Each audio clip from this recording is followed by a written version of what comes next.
Gunfire shredded the afternoon like it was made of paper. Captain Robert Vance hurled a jammed M4 at me so hard it smacked my chest. "Take it, Secretary," he barked. "At least hold it the right way." I caught it without thinking. Thumb flicked the safety. Magazine seated. Habit, not theory. Beside me, Private Michael Reyes blinked like he'd just seen a card trick. Outside the blast wall, the world was breaking apart. Dust, concussions, hot wind, the metallic taste of fear. Outpost thunder wasn't more than a scar in the Hellman's sand. Hesco, razor wire, 50 souls, and 200 fighters rolling toward us like a dark tide. The siren had started howling at 1400. I was filing intel then, ink on my fingers, headset half on, cooling coffee turning to mud.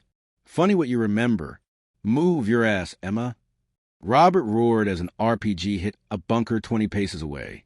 The shock slapped grit into my teeth. Don't stand there like a target. I didn't move.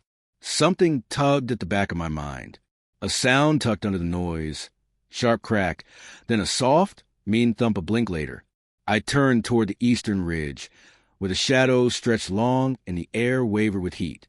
Dragunov, 800 meters. Northeast rocks. The thought arrived fully formed. Like a name you don't know you know until it's in your mouth. Michael followed my gaze. "You hear that?" "Sniper on the northeast ridge." I said, "Calm, surprising, even me. 800 out. Tell Robert to shift second squad 20 meters south, or they'll get stitched."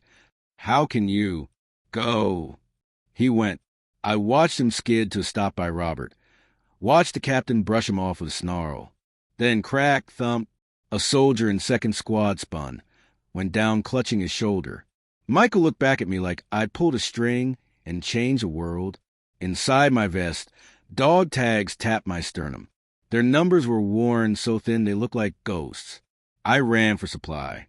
The bunker was a concrete throat that smelled like oil and dust. My hands moved on their own, mags into pouches I could find in the dark.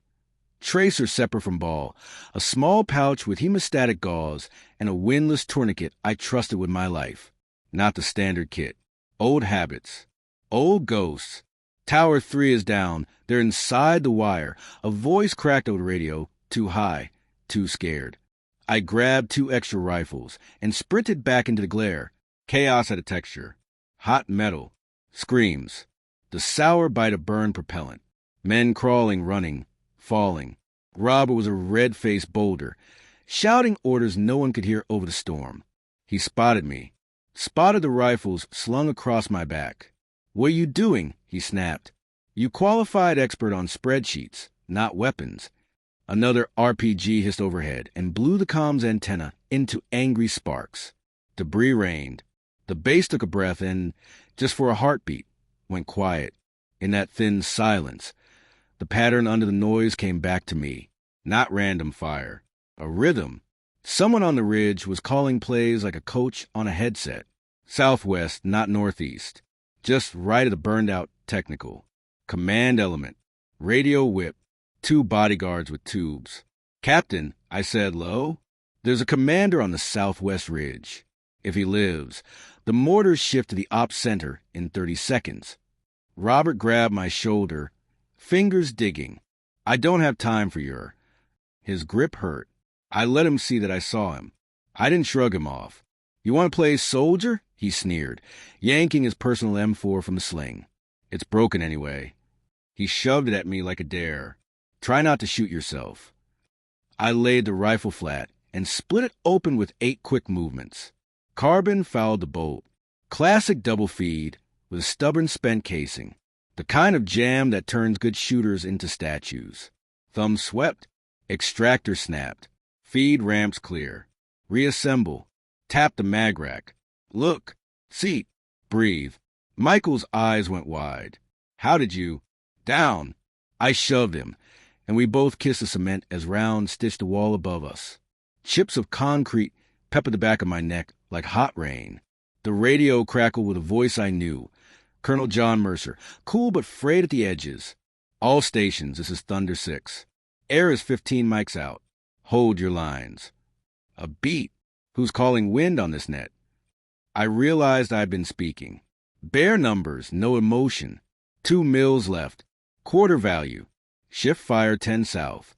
It had slipped out the way a melody does when you've known it since you were small. I thumbed off the transmit, heart steadying to something slow and useful. Say again, call sign. John asked, suddenly cautious. I switched frequencies. Back to the ridge. There, through a curtain of dust, a figure set apart. Radio antenna. 2 with RPGs like tusks. The way he pointed and squads moved as one. I knew him without knowing him. The spine of their attack. Michael, I said, southwest ridge. 800. He shifts fire to the op center, and I looked at the sky, tasted the wind, felt pressure wrap my ears. Now! Mortars walked toward the op center as if he and I shared a clock. Robert stared at me, suspicion and fear drawing new lines in his face. How the hell? I left him there and slid into a pocket of broken concrete, facing the ridge. The world narrowed to a keyhole. I ran the math without numbers. Distance. Mirage. Heat shimmer stealing inches. Bent front sight. Barrel foul enough to nudge spin. Elevation drop. Breath in thirds. You're not really going to try that, Michael said, breathless. Iron sights. 800. With that barrel, nobody makes that shot. He didn't say it to be cruel. He said it like a prayer. He didn't want to be broken. Watch my back, I whispered. He set him beside me, muzzle covering our left. His hand shook. Mine didn't. Not now. A gust curled through camp, lifting a ribbon of torn caution tape. Sand skittered. Somewhere far off, a kettle creaked in the mess tent, metal cooling, remembering heat. Tiny sounds, impossibly intimate in the roar. I settled the rifle into my shoulder. The pad of scar tissue there fitted like an old handshake. Muscle remembered the rest. A long, slow breath. Full value, right to left. I murmured 5 to 7 meters per second. Call it 6. I eased the front sight where it didn't want to go, away from the man I meant to kill, aiming at nothing to hit something. It always felt wrong. It was always right. Robert thundered toward us, boots slamming. Hail! He used my name like a weapon. Stand down. You'll waste ammo and give away. Captain. My voice cut sharp. Either help or get out of my light. He stopped, not for me, for the tone, for the way the battlefield seemed to tilt. The ridge wavered. The figure lifted a hand. Men moved. Emma, Michael breathed. You have 3 seconds. I need only 1. I pressed the trigger the way you close a door in a sleeping house. The M4 answered with a dead, cold click. The kind of click that freezes a heart. Jam. Again. On the ridge. The commander began to turn, his security already tugging him toward cover. The window narrowed to a sliver. 3 seconds. 2. My hands moved faster than thought. Tap. Rack. Fight the stubborn spring with the heel of my palm. Bolt stuttering forward. Brass clinked against my wrist. Sight picture lost, then found. The world fell away. Dust hung like a veil. The wind whispered secrets only I could hear. My pulse slowed until I could feel the space between beats and step inside it. The front sight touched a point an arm's length off his shoulder. Empty air where the bullet would not be. My lungs paused at the bottom of a breath. Now, I told the rifle, the ridge, the man who didn't know me yet.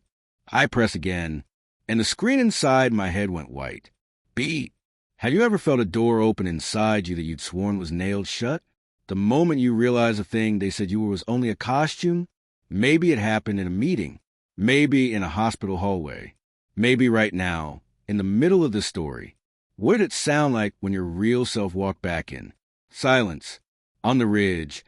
The commander vanished behind a smear of smoke. The window shrank to a breath. I found that breath and squeezed. The rifle bucked against my shoulder. Its crack disappeared into the larger thunderstorm of battle. For a second, nothing changed. The ridge was still a mirage of heat and smoke. The enemy still poured fire toward our walls. Then his head snapped back. A mist pink and fine, drifted into the air before the body collapsed like a puppet with strings cut. His guards froze. Their shouts turned to panic. Radio chatter burst across the valley like hornets from a broken nest. And just like that, the tide shifted. The waves of fighters who had come with purpose suddenly staggered. Their rhythm shattered. Some fired wildly. Some turned to run. Some dropped flat, staring toward the ridge as if the earth itself had betrayed them. Michael whispered, voice shaking, "Holy Mother of—" He couldn't finish. Robert's binoculars were glued to his face, his knuckles white. "That's impossible," he muttered. "Nobody makes that shot. Not with iron sights. Not at 800 meters. Not with a jammed rifle." But I had. I reloaded with movements too clean, too certain. My body remembered drills I hadn't touched in 3 years. My fingers caressed pouches like they'd been waiting all along. Michael just stared. He looked at me the way a child might look at someone who's just bent the rules of gravity. The radio flared alive. Colonel John Mercer again. His voice had a tight edge. "Outstanding shooting. I want the name of whoever made that shot. Now." Robert hesitated. I could see the war in his face. Pride, disbelief, fear. His throat bobbed before his voice cracked across comms. "Sir," it was Sergeant Emma Hale. "Admin NCO." A long silence. Then Mercer's reply, faint but clear. "Say again." Robert swallowed. "Emma Hale, sir. Our secretary." The net went dead. For a moment, all we heard was a chaos of retreating enemy fire. The ground trembled with a new sound. A low, rhythmic wump-wump-wump. Rotors, but not medevac. From a heat shimmer came 2 black shapes, sleek and sharp, cutting low through the valley. Black Hawks. Modified. Quiet rotor systems. They weren't Army standard. I knew them. They swooped over thunder like predatory birds. Side gunners spitting fire at the ridge. Ropes unfurled before the birds had even fully hovered. Figures slid down, fast, precise, silent. No patches, no names, just death in black. Delta Force, not here by chance. They moved through the fight like shadows with teeth, clearing breaches, shoring up weak spots, killing with clinical speed. Soldiers stopped to stare, as if a myth had stepped into the sunlight. One operator, graying at the temples, paused when his eyes landed on me. Even through tinted lenses, I saw it. Recognition. Shock. Questions. But he didn't speak. Not yet. Professionals didn't. The battle ended like a fire runs out of fuel. Sudden, messy, smoldering. The Taliban broke and scattered, leaving bodies behind. Some of our soldiers raised fists. Others just dropped where they stood, shaking. I stayed kneeling with a rifle across my lap, breath steady, hands trembling only when I looked at them too closely. Michael whispered, "They'll tell this story forever." Maybe, but I didn't feel like a legend. I felt like a door had been forced open inside me, one I'd locked 3 years ago. A third helicopter appeared on the horizon, slower, heavier, bristling with antennas. Command bird. When it landed, General Patricia Knox stepped out, stars on her chest, eyes like a cut steel. She walked through the carnage as though she'd done it 100 times before. Soldiers straightened without realizing they had. She came straight to me. I stood, dusty uniform, rifle still in my hands. For a moment, she just looked. Then, in a voice pitched only for me, "Master Sergeant Hale, or should I call you Ghost?" The words hit harder than any explosion. Robert's head whipped around so fast, I thought he'd break his neck. Michael's eyes went wide as moons. Ghost. A name I'd buried. A name the Army had buried with me. My throat was dry. "Ma'am, I'm just admin now. My enlistment was void at the moment you picked up that rifle." Knox cut in. She swiped across a tablet, pulling up classified files as though privacy laws were an old joke. Her voice carried just enough to make Robert blanch. "Operation Blackwater. Hellman. 3 years ago, you and your spotter held off 200 fighters for 16 hours, while SEAL Team exfilled a pilot. When your position was overrun, you killed 7 men hand-to-hand before the QRF arrived." She looked up, eyes drilling into me. The official record listed Ukiah, but I don't believe in coincidences, and a marksmanship signature doesn't lie. Robert swayed on his feet. The legend of Ghost was whispered in Eslef circles like scripture. Ruthless, precise, one of the deadliest snipers alive. Everyone assumed it was a man. The idea that it was me, the quiet woman who filed the reports, broke his brain in real time. Michael whispered, awed, You're Ghost. I didn't answer. My jaw was locked so tight it ached. Knox stepped closer, low enough that only I heard her. Someone wanted you drawn out. And today, they succeeded. I felt the weight of every eye on me. My chest was tight. My pulse suddenly too loud in my ears.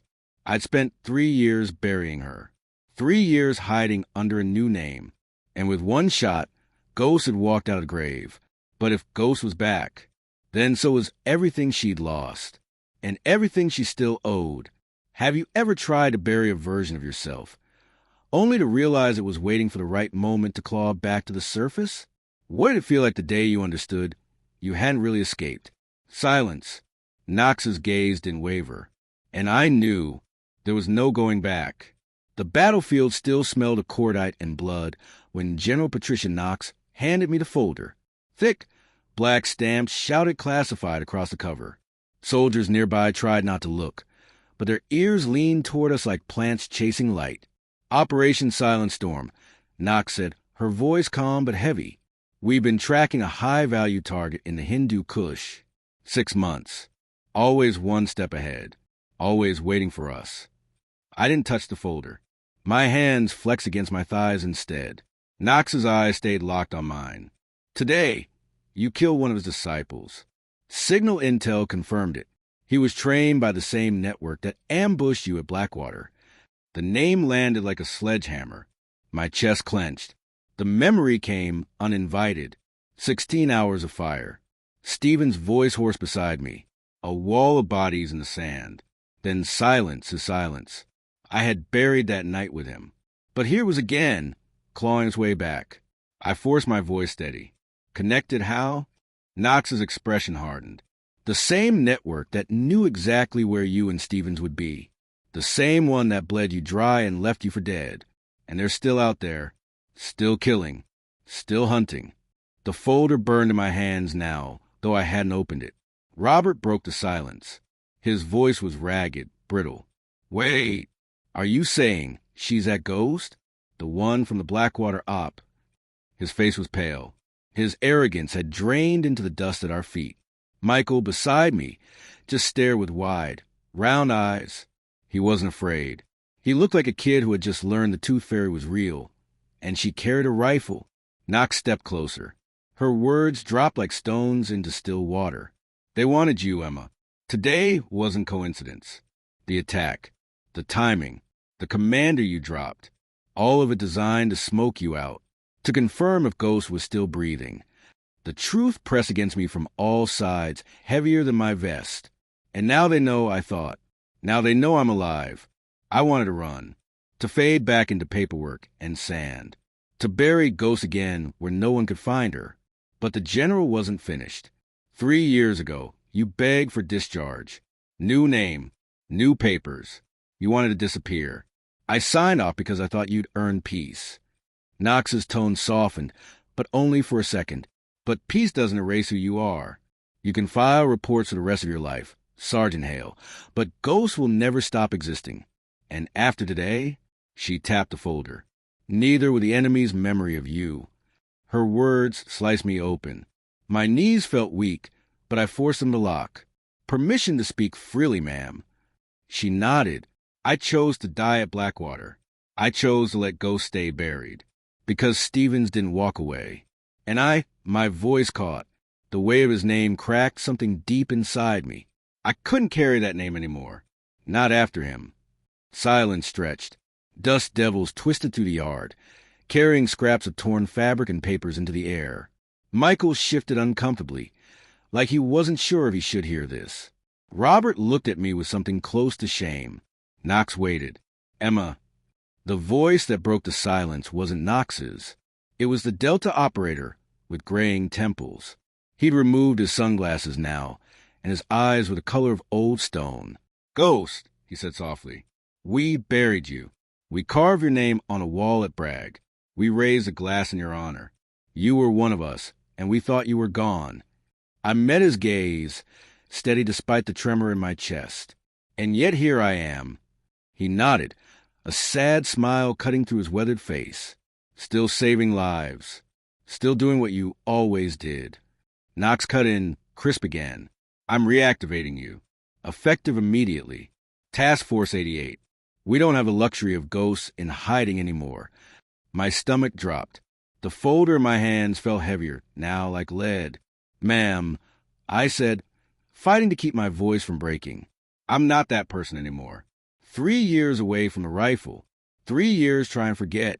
I'm not ready." Knox's reply was like steel. "Not ready? You just made a shot no Tier 1 sniper alive would bet on. With a broken rifle. Under fire. You saved 50 soldiers. Tell me again you're not ready." Behind me, Robert finally spoke, voice hoarse. "I called her dead weight. I threw her a broken rifle. He shook his head like he could shake away shame. "I didn't know." I turned to him, voice quiet but sharp. "You couldn't know. Because I didn't want you to. Ghost isn't who I wanted to be. Warriors don't advertise, Captain. They just serve." His jaw worked, but no words came. Knox gestured to the folder. "Read it. Inside is the man who killed Stevens. The architect of Blackwater. The one who wrote the script that night." My blood turned to ice. I opened the folder. Black and white photos stared back. Surveillance stills. A name typed bold. Khalid al-Rashidi. XII. Fort Benning trained. Fluent in our doctrine. Ruthless. Precise. The air around me seemed to vanish. I remembered the last look on Stevens' face. The way he called my name to the roar of fire before going still. Now I had the name of the man who had taken him. I closed the folder slowly, deliberately, though my hands wanted to tear it apart. "When do we launch?" I asked. Knox smiled thinly, as if she'd been waiting for that very question. Michael blinked. Robert swayed. The Delta operator just nodded. The ghost wasn't buried anymore. Have you ever been forced to face a past you swore you left behind, only to realize it's been waiting for you all along? If you had the chance to confront the person who stole everything from you, would you take it? Silent beat. The decision was already made. The battlefield was quiet now. Too quiet. Only the wind moved, carrying the smell of gunpowder, blood, and scorched concrete. Medics rushed between the wounded. Engineers patched the walls with trembling hands. Soldiers walked like sleepwalkers. Stunned, whisper my name as if it didn't belong to me. A name I thought I'd buried in Hellman Sand 3 years ago. But now it echoed off every wall of Outpost Thunder. General Knox didn't give me time to argue. She never did. "The bird leaves in 30 minutes, she said sharply, tapping her watch. "Pack what you need. You're coming home." Home. What a lie. I wanted to scream that I wasn't ready. That ghost was dead. That Emma Hale, quiet admin sergeant, was all that remained. But when I looked down at my hands, still stained with cordite and dust, still trembling with adrenaline, I knew the truth. Ghost had never died. She'd just been waiting. I walked through the shattered FOB. Soldiers stopped what they were doing to stare. Some saluted. Some only watched with wide eyes. They didn't see Emma anymore. They saw the impossible shot. They saw the myth. Michael caught up to me, his face pale but determined. Master Sergeant, he faltered, tripping over titles. "What do I even call you now?" I met his gaze. "Call me Emma." But his eyes said he couldn't. Not anymore. Inside the barracks, I sat on the edge of my cot. My desk still had Stevens' tags hidden in the top drawer, right next to a stapler and a stack of blank reports. For 3 years, I'd carried him quietly. For 3 years, I convinced myself the silence was enough penance. Now Knox had handed me his killer's name. Khalid al-Rashidi. The letters carved themselves into my skull like fresh scars. A knock. The door opened and Captain Robert Vance stepped in. His swagger was gone. His shoulders hunched as though something had broken inside him. I owe you more than an apology, he said, voice thick. I owe you my life. All of our lives. I treated you like... He swallowed hard, like dead weight, and you saved us. I studied him. The same man who had thrown me a broken rifle like a joke. Now he looked smaller, stripped of arrogance. You couldn't have known, I said softly, because I didn't want you to know. Ghost isn't a name I carry lightly. Warriors don't brag, Captain. They just serve. He nodded, shame pressing lines into his face. When he left, I opened a small duffel under my cot. Inside was nothing but spare uniforms and papers. No gear, no kit. Everything I once was had been locked away at Bragg with a false headstone and a folded flag. A shadow moved across the doorway. The Delta operator with the graying temples leaned in. His eyes searched mine like an old friend's. Ghost, he said simply. You're really alive. Thompson. My voice softened for the first time all day. Your knee still clicks in the rain? His laugh was short, surprised. Every damn storm. For a moment, the years peeled away. We weren't ghosts. We were brothers and sisters again, bound by nights no one else would ever understand. Then the moment passed. Duty returned. You'll need your tags, he said, holding them out. My real tags. Pulled from a safe at Bragg. Returned to the neck they belonged to. Cold metal slid against my skin. A weight I hadn't felt in 3 years. It was both anchor and shackle. Outside, Knox was waiting with Colonel Mercer. She thrust a new folder into my hands. Silent Storm. This isn't just about one man, she said. This is about a network that's been one step ahead of us for years. Rashidi is the architect. He wrote the Blackwater ambush. He killed Stevens. And now he knows you're alive. I swallowed, throat tight. Then he'll come for me? Knox's gaze sharpened. No, we'll go for him. You know his playbook. You've seen his traps. You're the only one who's faced him and survived. That's why I need you. Not Emma Hale. Not the admin. I need Ghost. The words cut deep, because I wasn't sure which one of us she was speaking to anymore. The rotors outside were already spinning. Dust swirled in choking circles, swallowing the sun. Michael jogged up, eyes wide. You're leaving? I paused, looking at his young face, too fresh to carry what I carried. I'm not leaving, I said. I'm just going where I was always meant to be. He tried to smile, but it trembled. Knox signaled. The Delta operators formed up, faceless shadows ready to step into the storm again. I gripped the folder tighter. Rashidi's name pulsed through me like a drumbeat. For the first time in 3 years, I wasn't afraid. I was angry, and Ghost was done hiding. Have you ever held on to a version of yourself so tightly that it nearly suffocated you, only to realize that letting it out was the only way to breathe again? What happens when the life you buried refuses to stay buried? Silence. The helicopter roared louder. Waiting. I stepped toward it. The helicopter swallowed me whole. Inside, the world was red light and vibration. The metal floor thrummed under my boots. The smell of fuel mixed with sweat and gun oil until it coated the back of my throat. Around me, the Delta operators strapped in wordlessly, their faces hidden behind night vision goggles, their movements sharp, automatic, professional. I wasn't Emma Hale anymore. Not here.